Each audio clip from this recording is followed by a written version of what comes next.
Let us drift back through the millennia to the fertile plains of the Indus River over 4,000 years ago.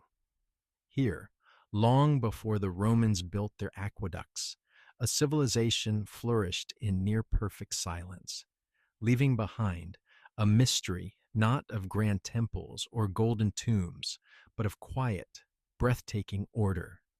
This was the Indus Valley civilization, and its greatest wonder was its cities. Imagine the careful, deliberate layout of Mohenjo-Daro or Harappa.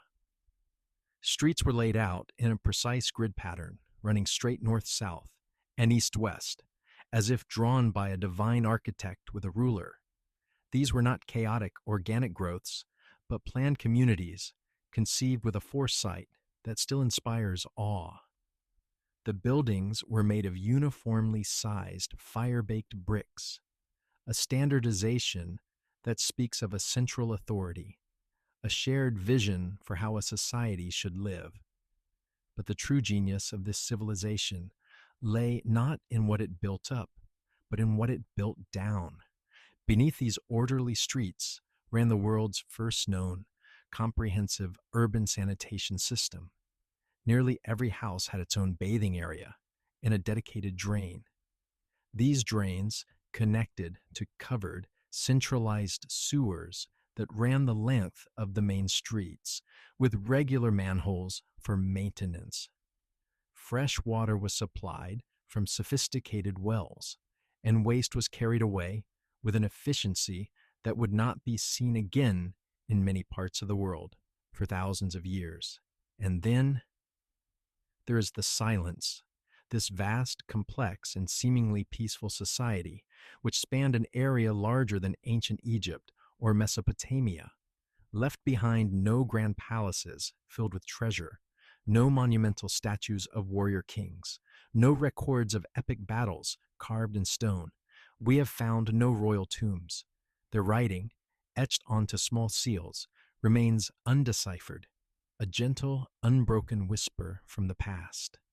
This is the profound and soothing mystery of the Indus Valley. It suggests a society that perhaps valued community, cleanliness, and civic harmony above the glorification of a single ruler.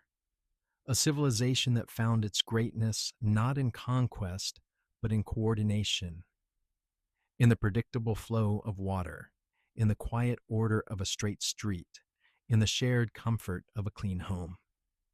Their legacy is a lullaby of civilization itself, a reminder that progress is not always measured in monuments, but sometimes in the humble, graceful flow of water through a clay brick drain, ensuring the health and tranquility of a city and the peaceful sleep of its people for centuries under the same stars we gaze upon today. Mohenjo-Daro featured streets laid out in perfect grids. Of all the quiet marvels left to us by the ancient world, few are as profoundly soothing as the ruins of Mohenjo-Daro. Imagine, if you will, a city born over 4,000 years ago, in the cradle of the Indus River. While other civilizations were raising pyramids and ziggurats to the heavens, the people of Mohenjo-Daro were engaged in a different kind of miracle, a miracle of order, of harmony, of peaceful coexistence with the earth and with one another. Their greatest monument was not a tomb for a king, but the city itself. As you walk through its silent, sun-baked streets today, the first thing that strikes you is the layout. It is a masterpiece of foresight. The streets were not mere paths worn by footsteps over time. They were conceived all at once in a grand and deliberate design. They run in perfectly straight lines, intersecting at precise right angles to form a vast, harmonious grid. The main thoroughfares are wide enough for carts, while smaller lanes branch off to serve clusters of homes. This was not a haphazard settlement. It was a carefully considered urban plan, a testament to a collective agreement on how a community should live together. This geometric precision speaks of a deep, abiding desire for predictability and peace. A grid is a rational structure. It implies fairness, equal access, and a sense that every citizen, no matter their home, is part of a larger, orderly whole.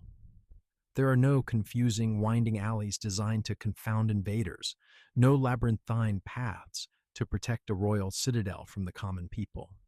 Instead, the grid suggests a society that valued ease of movement, the free flow of air and light, and a serene, predictable daily life. But the genius of Mohenjo-Daro extends far beyond what meets the eye on the surface. This commitment to order flowed, quite literally, beneath their feet. Each home, built from standardized kiln-fired bricks, was connected to an astonishingly advanced water management system, a network of covered drains crafted from those same perfect bricks, ran under the streets, carrying waste away from the residential quarters. Many houses featured their own bathing areas with drains that fed into this greater system, and some even had chutes for disposing of rubbish from the upper floors directly into street-level bins. This was a civilization that understood the profound connection between public health and civic peace. The effort required to build and maintain such a system points to a powerful, shared social contract.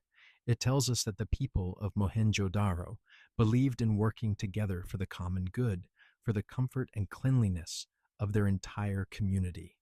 The gentle, gravity-fed flow of water through these ancient sewers is a silent hymn to their collective wisdom. And so, the empty streets of Mohenjo-Daro do not feel like a place of loss, but like a promise that human society can be built on a foundation of reason and mutual care. The grid is a lullaby of civilization, a gentle, rhythmic pattern etched into the earth.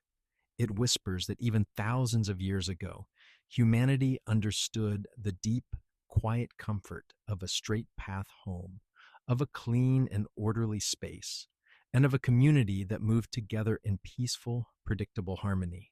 It is a reminder that sometimes the most advanced technology is not a tool of conquest, but simply the wisdom to build a better, more serene world for everyone. The Olmec civilization built colossal stone heads in Mexico. Let us journey to the humid, fertile heartlands of ancient Mexico, to the lush rainforests and river basins where the first great civilization of the Americas took root. This was the world of the Olmec, the rubber people, a culture so foundational that they are often called the mother culture of Mesoamerica. And their most enduring legacy is a series of silent, watchful giants, the colossal stone heads.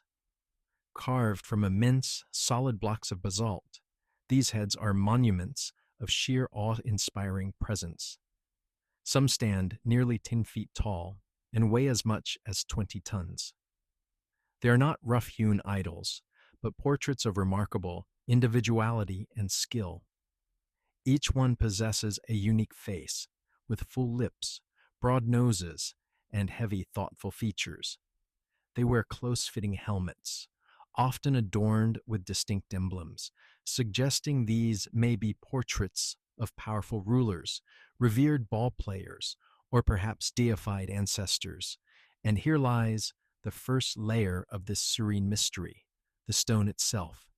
The basalt for these giants did not come from the soft, alluvial soil of their cities. It was quarried from the Tuxtla Mountains, dozens of miles away, through swamps and dense jungle. Imagine the immense, patient effort required. The Olmec, without the wheel, without draft animals, had to transport these titanic boulders. They likely used a combination of log rollers, rafts along rivers, and the sheer coordinated power of hundreds of people. A slow, rhythmic procession through the green wilderness, a testament to a society united by a common monumental purpose. Once at the ceremonial centers like San Lorenzo or La Venta, the master sculptors began their work. Using harder stone tools, they would have painstakingly pecked and ground the volcanic rock into these solemn, powerful visages. The result is not a generic god, but a person. You can look from one head to another and see different individuals, each with their own expression, some serene, some stern, all possessing a profound, imperturbable dignity. They were placed to gaze out across the plazas and platforms, eternal guardians of their people and their land. The true, soothing wonder of the Olmec heads is not shrouded in supernatural speculation, but is found in their tangible human achievement. They represent the moment a society evolved from simple villages into a complex, coordinated culture capable of conceiving such a project and seeing it through over generations.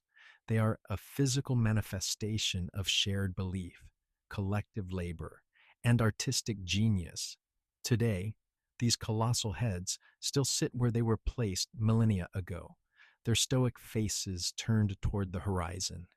They have weathered centuries of rain and sun, their watch uninterrupted. They do not speak of conquest or terror, but of authority, identity, and a deep, abiding connection to the land. They are a lullaby in stone, a reminder of the enduring human need to make a mark, to honor our leaders, and to create something immense and beautiful that whispers our story into the wind long after we are gone, a silent, steadfast council of giants, forever guarding the secrets of the first civilization in the Americas. The Minoans on Crete created intricate palace complexes. Long before the rise of classical Greece, the Minoan civilization flourished, a people in love with light, with the sea, and with the graceful flow of daily life. Their most magnificent achievements were not fortified citadels or tombs of warrior kings, but something entirely different. Intricate, sprawling palace complexes, the greatest of which was the labyrinthine wonder of Knossos. Imagine a structure not built as a single imposing block, but as an organic, growing entity, a palace that seemed less a fortress and more a small, carefully planned city under one roof. The Minoans did not fear invasion. Their power was the sea, and their designs reflected a confident, open prosperity. The walls, brightly painted with ochre and crimson, were punctuated by countless doorways and porticos designed to welcome the brilliant Cretan sun and the gentle salt-tinged breezes. Step inside, and the genius of their architecture unfolds. Rather than long, dark corridors, the Minoans created a system of light wells, open shafts that reached down through multiple levels, allowing sunlight to flood into the very heart of the complex. Around these wells, staircases with slender columns that tapered downward, painted in earthy reds and blacks, connected the different floors in a graceful rhythmic ascent and descent. This was a world of open courtyards and airy verandas, a place where the boundary between inside and outside was deliberately blurred, creating a constant soothing dialogue with the natural world. The layout itself was a beautiful, nonlinear puzzle. Rooms were connected in a way that felt intuitive rather than regimented, leading visitors through a sequence of spaces that shifted from public grandeur to private intimacy. It is from this complex, meandering flow that the later Greek myth of the labyrinth was born, a tale of a twisting maze built to contain the Minotaur. Yet walking through the ruins of Knossos, one feels no sense of dread, only a sense of wonder at this sophisticated layered design. And everywhere there was water and art.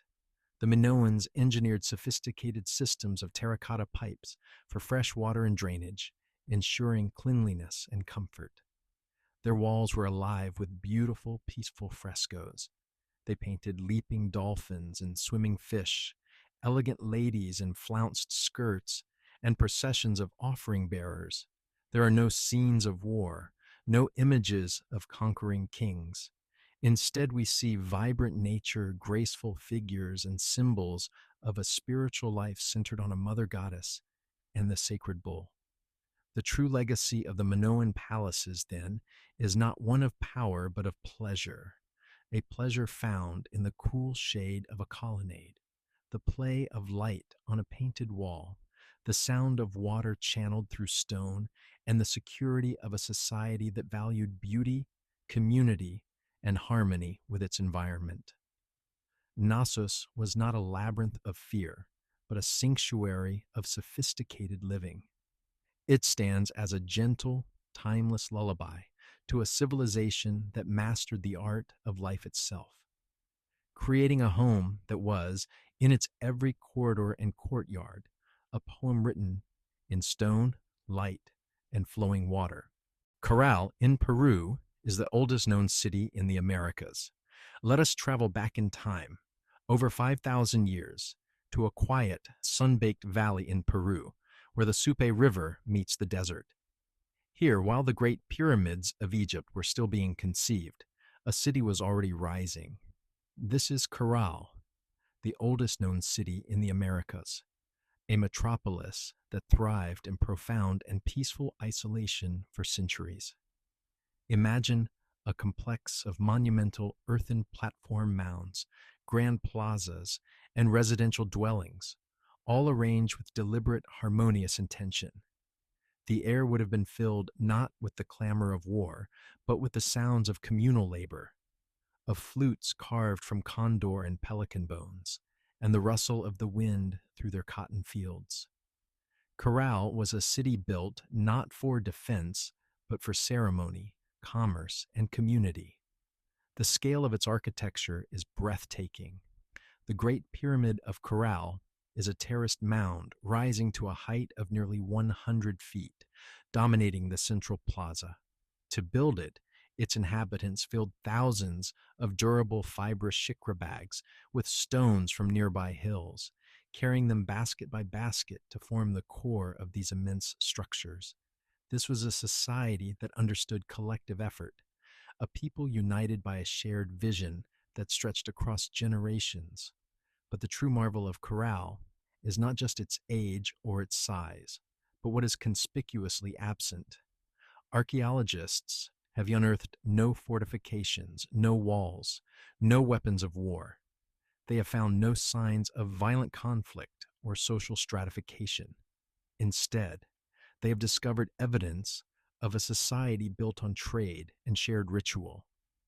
The people of Caral grew cotton, which they traded with coastal communities for vast quantities of anchovies and sardines.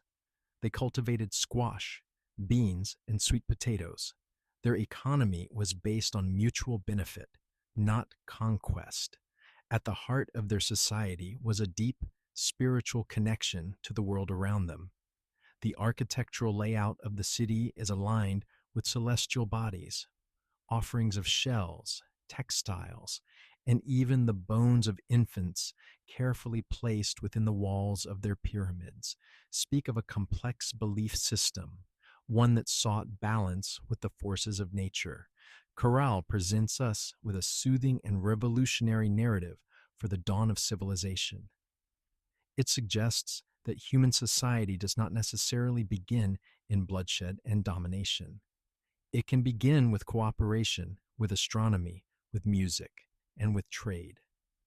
For over 1,000 years, this city flourished in the Supe Valley, a peaceful, sophisticated beacon of human potential.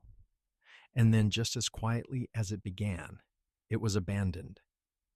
Its people seem to have gathered their belongings and left, perhaps due to climate change, leaving their plazas and pyramids to the wind and the sand. Caral does not stand as a monument to a fallen empire, but as a silent, gentle testament to a different way of being, a lullaby from a forgotten age, reminding us that the first city in the Americas was not a fortress, but a home, built not on fear, but on a foundation of breathtaking foresight and serene collective purpose. The Hittites were pioneers in iron-making technology, Let us journey back to the rugged mountainous highlands of ancient Anatolia, a land of fortresses and stormy skies, where the Hittite Empire carved its name into history, not with monuments of stone, but with a metal that fell from the heavens. For the Hittites were the masters of a material that was, for a time, more precious than gold: iron. In an age when the battlefield was dominated by bronze, a gleaming alloy of copper and tin, the Hittites unlocked a secret held within the very meteorites that streaked across their night sky. They learned to work not with the relatively soft metals of the earth, but with the star metal that fell from it. Their initial source was this celestial iron, a metal that arrived already alloyed with nickel, a gift from the cosmos that required no smelting, only heating and hammering into sacred, powerful shapes. But their true, groundbreaking innovation was learning to wrest this metal from the earth itself. While others saw only common rock, the Hittite smiths saw potential. They developed the advanced furnaces and bellows necessary to achieve the incredibly high temperatures required to separate iron from its ore. This was not a simple process. It was a ritual of fire and force, a careful dance with carbon and heat to transform brittle, bloomery iron into a workable metal. The result was a weapon and a tool that was stronger, sharper, and could hold its edge far longer than bronze. This knowledge was a state secret, guarded as closely as any royal treasure. The Hittite king held a monopoly on its production, and the distribution of iron objects was a powerful tool of diplomacy and reward. To possess a Hittite iron dagger was to hold a sliver of their immense technological and military power. It was a symbol of favor, a token of an unbreakable alliance. There is a profound and soothing rhythm to this ancient innovation. It speaks of a deep understanding of the elements, of patient observation, and gradual mastery over fire and earth. The clang of the Hittite smith's hammer was the sound of a new age being forged, not in a sudden violent revolution, but through generations of accumulated careful knowledge. And then, as empires do, the Hittite state collapsed. Their capital of Hattusa was abandoned, and their tight control over their technology vanished. The smiths, the keepers of the secret, scattered across the region, and in their dispersal, the knowledge of ironworking slowly seeped into the world, ending the Bronze Age and ushering in the Iron Age for all. So the legacy of the Hittites is not a ruined city, but the very foundation of the world that followed. They were the quiet, formidable pioneers who first tamed the most stubborn of metals.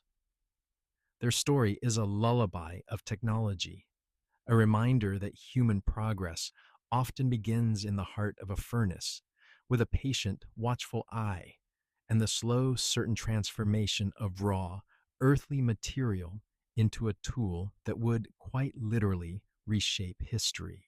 The Nabataeans carved entire cities into rock cliffs. Of all the testaments to human ingenuity, few are as breathtakingly serene as the cities carved not from stone, but from within it. In the rose-red deserts of southern Jordan, a people known as the Nabataeans performed this miracle of quiet architecture. They did not build their greatest city, Petra, upward nor toward the sky, but inward into the living heart of the cliff face. Imagine approaching through a narrow, winding canyon known as the Seek. The towering walls of striated rock close in, casting deep, cool shadows. The path twists, building a sense of anticipation, until finally, through a slender fissure, you see it, the treasury, or al-Khazne. Its ornate, classical facade is not constructed, but revealed, as if the mountain itself had chosen to sculpt a masterpiece. Every column, every statue of a god, every delicate urn was painstakingly carved from the top down by artisans dangling on ropes, removing the rock that did not belong to their vision. This was not mere excavation, it was a form of reverence. The Nabataeans were masters of water in a parched land. They channeled every scarce drop of winter rain through a complex system of dams, cisterns, and ceramic pipes, preventing floods and creating an oasis. This mastery allowed them to create a thriving metropolis, not just of tombs, but of homes, temples, and markets, all sheltered within the rock. The stone itself became a natural insulator, cool in the blistering heat and warm in the chill of the desert night. To walk through Petra is to experience a profound and soothing silence, broken only by the whisper of the wind through the canyons. The city feels both monumental and intimate. It is a place of majestic public tombs and hidden private dwellings, all speaking of a society that understood its environment with deep spiritual intimacy. They did not conquer the landscape. They collaborated with it. They listened to the contours of the rock and found the city that was waiting inside. The legacy of the Nabataeans is a lullaby in sandstone. It reminds us that true strength is not always about imposing our will upon the world, but about listening to its forms and working in harmony with them. They created a sanctuary of timeless beauty, not by adding to the landscape, but by subtracting from it, revealing the sublime elegance that was always hidden within. It is a gentle, enduring whisper of a civilization that found its home not on the rock, but within it, forever sheltered in the quiet, rose-red heart of the mountain. The Etruscans influenced Roman culture before Rome rose. Long before the legions marched and the Roman Forum echoed with the speeches of senators, the hills of Italy were home to a sophisticated and enigmatic people, the Etruscans. From the rich lands of Tuscany, they built a civilization of vibrant city-states, a confederation of power and culture that would provide the very cradle for the city that would one day rule the world. For Rome, in its infancy, was not a teacher, but a student, and its most profound lessons came from its northern neighbors. The Etruscan influence was not one of conquest, but of cultural osmosis, a gentle and pervasive seepage into the very identity of early Rome.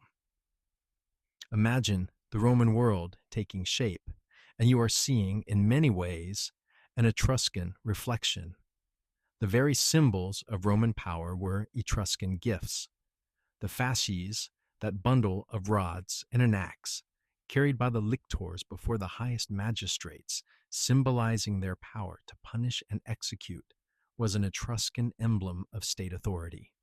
The stately toga worn by Roman citizens, the formal garment of public life, evolved from the Etruscan tabena. Even the city of Rome itself, perched on its 7 hills, bore the mark of Etruscan engineering and sacred knowledge.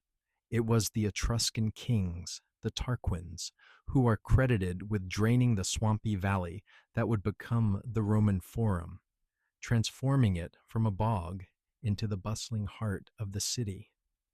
They initiated the construction of the great temple of Jupiter Optimus Maximus on the Capitoline Hill, a project of a scale the Latins had never before conceived. The Etruscans were masters of hydrology, and they taught the Romans how to build the cloacas, the great sewers like the Cloaca Maxima, that would make a crowded urban life sanitary and possible.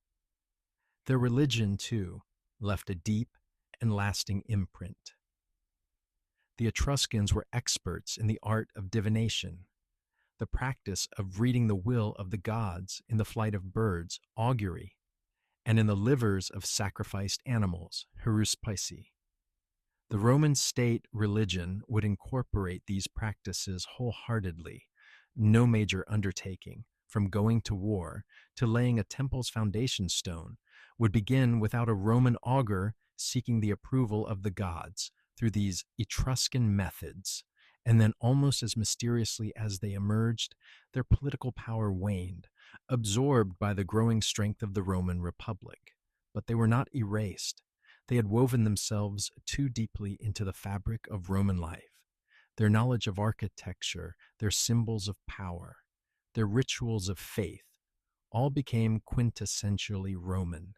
The story of the Etruscans is a soothing reminder that civilizations are rarely self-made. They are tapestries, woven with threads borrowed from many looms. The grandeur of Rome did not spring, fully formed from the earth. It was nurtured in the shadow of an older, elegant culture that provided its alphabet, its architecture, and its spiritual compass. The Etruscans are the quiet, foundational melody upon which the great symphony of Rome was eventually built, a gentle, enduring hum beneath the march of history. Let us journey back to the dawn of civilization, to a windswept hill in southeastern Anatolia, known today as Göbekli Tepe. Here, over 12,000 years ago, a staggering 6 millennia before the first stone was raised at Stonehenge, a group of hunter-gatherers accomplished something that defies our every assumption about the ancient world. They built a temple. Imagine this landscape, not as a barren expanse, but as a fertile paradise, teeming with game and wild grains. And upon this hill, these people, who we once believed were capable only of simple nomadic existence, began to quarry and carve immense limestone pillars. Some of these pillars weigh over 10 tons. They are T-shaped, towering monoliths, arranged in great concentric stone circles, and they are covered with exquisite, intricate carvings, herds of gazelle, stalking foxes, swooping cranes, and abstract symbols, a menagerie of stone frozen in time. The sheer scale of Göbekli Tepe is humbling. It would have required the coordinated labor of hundreds of people, a community that had to be fed and housed for an extended period. This suggests a level of social organization that historians never imagined for people of this era. It forces us to reconsider the very story of civilization. We have long believed that humanity first settled down, learned to farm, and built permanent villages, and then, with a surplus of food and stability, had the time and resources to develop religion and build monuments. Göbekli Tepe turns this sequence on its head. Here, it seems, the driving force was the ritual.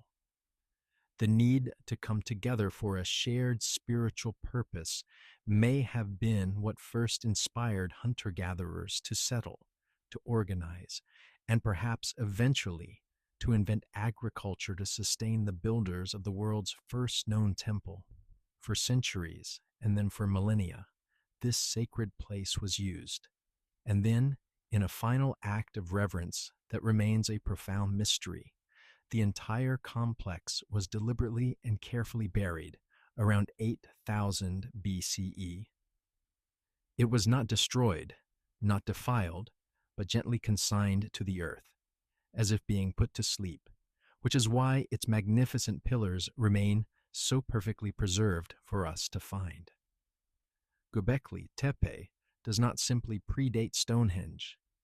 It exists in a different epoch of human consciousness.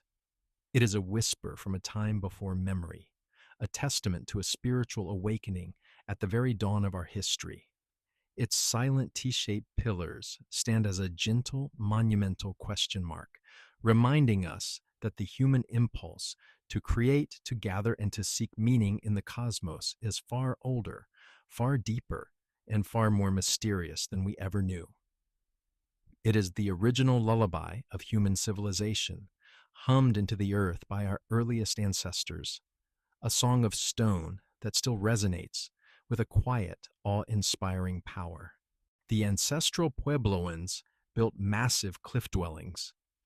Let us journey to the high desert of the American Southwest, to a land of sun-baked mesas and deep sheltering canyons. Here, a people known as the ancestral Puebloans sometimes called the Anasazi, performed a quiet miracle of adaptation and community. They did not build their cities upon the open plains, but tucked them away in the most improbable of places, beneath the towering, overhanging cliffs of canyon walls. Imagine the sheer sandstone face of a canyon, stained in hues of red and orange by millennia of sun and rain. And there, nestled securely in a vast natural alcove, is a silent city. This is a place like Cliff Palace at Mesa Verde, a breathtaking complex of stone and mortar rising several stories high. From a distance, it seems almost organic, as if the cliff itself has grown rooms and towers. Dozens, sometimes hundreds, of individual dwellings, storage rooms, and circular subterranean kivas are stacked one upon the other, connected by a delicate web of ladders and tiny footholds carved into the rock. The act of building here was an act of profound harmony with the environment. The cliff overhangs provided a perfect natural roof, sheltering the structures from snow and rain and offering shade from the relentless summer sun. The construction itself was a masterclass in using local materials. Sandstone blocks were carefully shaped and held together with a mortar of mud and ash, creating walls that have endured for nearly 1,000 years. But these dwellings were more than just shelter. They were the heart of a complex society. The kiva, a round, partly underground chamber, was the spiritual and social center of the community. It was here, in the cool, dark earth, that people would gather for ceremonies, for storytelling, and for decision-making. The smoke from their central fire, rising through a small sipapu hole in the floor, symbolizing their connection to the underworld from which they emerged. The move to the cliffs around 1200 CE was likely a response to a changing world, perhaps prolonged drought or shifting social dynamics. It was a decision that speaks of a desire for security, for community, and for a defensible space. Yet there is a profound peace to these places. The architecture feels not like a fortress, but a sanctuary. The careful alignment of structures to capture the winter sun, the sophisticated water collection systems, the granaries built high up in hidden fissures to protect the food supply. All of it speaks of a deep, observant intelligence and a resilient collective spirit. And then by the end of the 13th century, they left. They migrated to new lands, leaving their magnificent cliffside homes empty, yet perfectly preserved in the dry desert air. The cliff dwellings were not abandoned in panic, but seem to have been left in good order, as if their inhabitants always intended to return. Today, these silent cities stand as a powerful lullaby of human ingenuity. They remind us that true strength is not always about dominating a landscape, but about listening to it, learning from it, and finding a way to live within its rhythms. They are a testament to a people who sought not to conquer the rock, but to build their lives within its protective embrace, leaving behind a legacy of quiet beauty and enduring peace, tucked away in the cliffs for the ages. The Khmer Empire constructed Angkor Wat as a temple city. Of all the monuments humanity has raised to its gods and its kings, few possess the serene, sprawling grandeur of Angkor Wat. Imagine a vast temple complex, not perched upon a hill, but rising from the dense Cambodian jungle, its lotus bud towers mirrored perfectly in still, reflective moats. This was not merely a temple, it was a microcosm of the entire Hindu cosmos, conceived and executed on a staggering scale by the mighty Khmer Empire in the 12th century. The vision of King Suryavarman II was one of divine order, made manifest in stone. Angkor Wat was designed as an earthly representation of Mount Meru, the mythical abode of the gods. The 5 iconic central towers are its peaks. The concentric galleries and courtyards are the mountain ranges that surround it, and the immense 650-foot wide moat that encircles the entire complex represents the cosmic ocean at the edge of the universe. To walk from the outer wall toward the central sanctuary is to symbolically journey from the outer worlds toward the spiritual center of all creation. The sheer effort is almost beyond comprehension. The temple is built from millions of sandstone blocks, each one quarried from a mountain over 50 kilometers away, and likely transported by raft along a network of canals. The architecture itself is a symphony in symmetry and proportion, every line and corridor aligned with celestial precision. But it is the exquisite, almost endless bas reliefs that truly breathe life into the stone. Mile upon mile of carved narratives unfold along the gallery walls. Grand processions of the king, vivid scenes from Hindu epics like the Ramayana, and nearly 2,000 graceful, unique carvings of celestial dancers known as apsaras. What is most soothing about Angkor Wat, however, is its profound sense of harmony. This was a temple city designed for both gods and men. It was a center of spiritual power, of astronomical observation, and of administrative rule, all functioning as one integrated whole. The Khmer mastery of water engineering is key to this harmony. A complex system of reservoirs, canals, and moats not only symbolized the cosmic ocean, but also tamed the monsoon rains, ensuring the stability and fertility of the society that built it. Unlike many ancient sites, Angkor Wat was never truly lost. It transitioned from a Hindu temple to a Buddhist one, and its towering presence has been a place of continuous reverence and wonder for nearly 900 years. Today, as the jungle gently reclaims some of its outer structures, the temple stands as a testament to a civilization that sought to capture the order of the heavens in stone and water. It is a lullaby of cosmic ambition, a dream of a perfect world, rendered with such grace and scale that it continues to humble and calm the human spirit, inviting us to wander its sacred geometry and lose ourselves in its timeless, silent balance. The Aksumite kingdom had its own script, coins, and trade. Let us journey to the highlands of northern Ethiopia and Eritrea, to a kingdom that rose to become a colossus of the ancient world, a peer of Rome and Persia. This was the Aksumite kingdom, a civilization of such sophistication and reach that it forged its own unique identity, leaving behind a legacy not of ruins, but of quiet, enduring innovations, its own script, its own currency, and a trade network that spanned the known world. Imagine the busy port of Adulis on the Red Sea. Here, ships from India, their hulls filled with spices and silks, would meet merchants from Egypt and the Roman Empire, trading for ivory, gold, and the fragrant resins of myrrh and frankincense. Aksum was the great commercial hub, the vital link between the Mediterranean and the Indian Ocean. This was not a passive trade.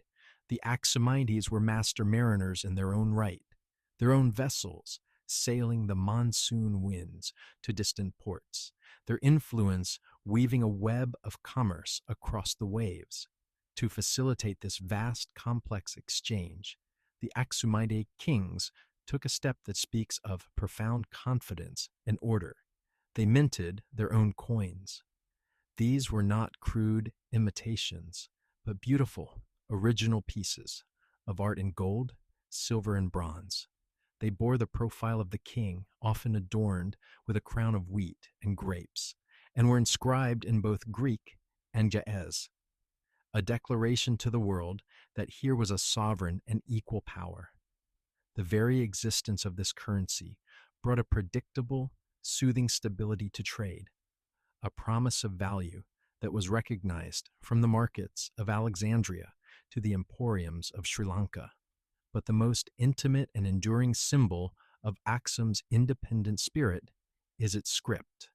Known as Ge'ez, this is a writing system of elegant geometric characters, each one a distinct and graceful shape.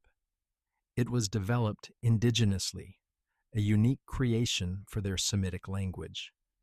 To see a Ge'ez inscription on one of the great towering stelae for which Aksum is famous, or in an ancient manuscript, is to hear the clear, unmistakable voice of this kingdom. It was the script of royal decrees, of merchant contracts, and of profound spiritual texts, a tool that bound the kingdom together in a shared written culture. The story of Aksum is not one of sudden conquest, but of steady, prosperous growth. It was a civilization built on the quiet power of organization, on the reliable rhythm of trade, and on a confident sense of self. Its legacy is a lullaby of commerce and culture, a reminder that true influence often flows not from the sword, but from the ship, the mint, and the scribe's pen. The gentle clink of an Aksumite coin and the elegant curve of a Ge'ez letter whisper of a kingdom that found its greatness by confidently engaging with the world, while always speaking in its own distinctive and enduring voice. The Phoenicians created one of the first alphabets. Of all the gifts passed down from the ancient world, few are as quietly revolutionary as the one bestowed upon us by the Phoenicians. Imagine a time when writing was a complex and cumbersome art, the domain of specialized scribes who memorized thousands of intricate symbols, like the cuneiform of Mesopotamia or the hieroglyphs of Egypt. It was a barrier, a wall between the common person and the power of the recorded word. Then, along the sun-drenched coasts of the Levant, a society of master sailors and traders, the Phoenicians, performed an act of extraordinary simplification. They took the existing foundations of scripts and refined them into something elegant, accessible, and profoundly practical. They created one of the world's first true alphabets. This was not a system of pictures representing ideas or syllables. It was a set of about 24 symbols, each one representing a single, consistent sound, a consonant. This was its genius. By breaking language down into its most basic phonetic components, they created a tool that could be learned in days, not years. The word alphabet itself is a tribute to them, derived from the first two letters of their system, aleph, meaning ox, and bet, meaning house. The motive was as practical as the invention itself. The Phoenicians were the great merchants of the Mediterranean, their ships laden with Tyrian purple dye, glass, and cedar wood. They needed a swift, efficient way to keep records of their cargo, to draft contracts, and to send messages between their far-flung trading posts from Carthage to Cadiz. Their alphabet was the perfect tool, compact, portable, and easy to teach to their agents across the known world. And it traveled. As their ships crisscrossed the wine-dark sea, their alphabet traveled with them. The Greeks encountered it, adopted it, and added symbols for vowel sounds, creating the script that would give us the philosophies of Plato and the epics of Homer. From the Greeks, it passed to the Etruscans and then to the Romans, whose Latin alphabet forms the very foundation of the words you are reading now. The true soothing power of the Phoenician achievement lies in its democratization of knowledge. They took the mystery out of writing and turned it into a tool. They laid the groundwork for the spread of literacy, for the preservation of stories, laws, and ideas on a scale never before imagined. Their invention was not a monument of stone, but a system of sounds, a set of building blocks for human thought. So, as you read these words, you are participating in a legacy that began over 3,000 years ago on the docks of Byblos and Tyre.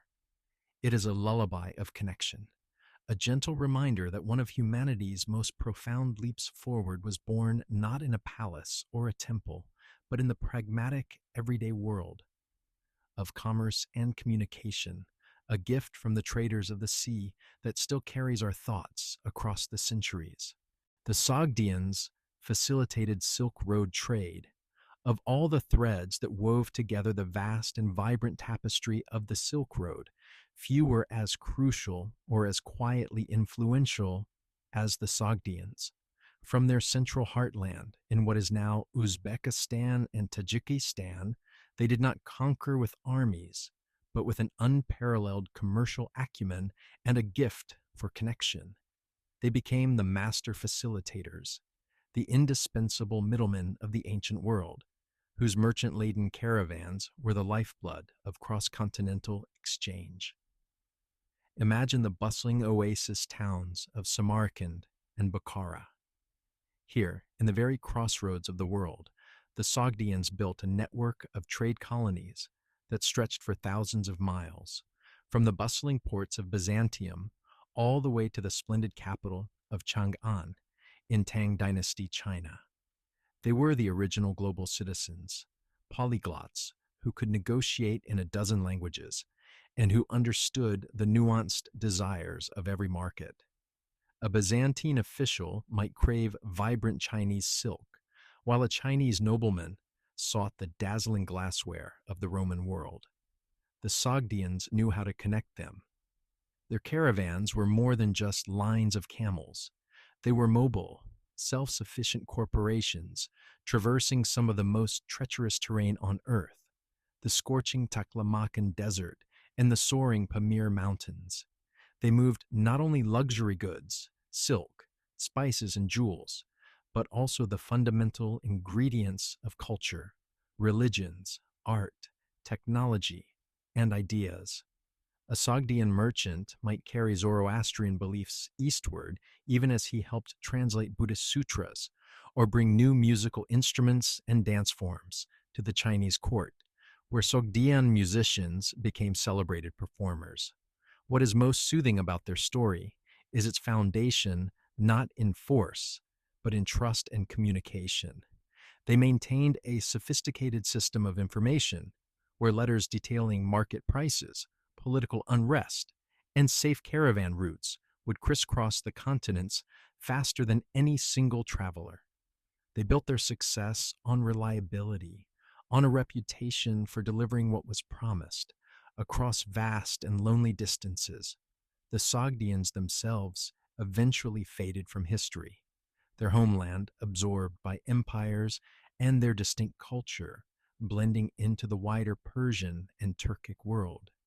But their legacy is the very idea of global connection.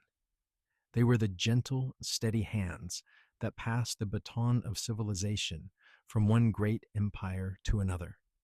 They proved that the most profound changes in history are not always wrought by generals and emperors, but often by the quiet, determined efforts of merchants and diplomats, of translators and caravan guides.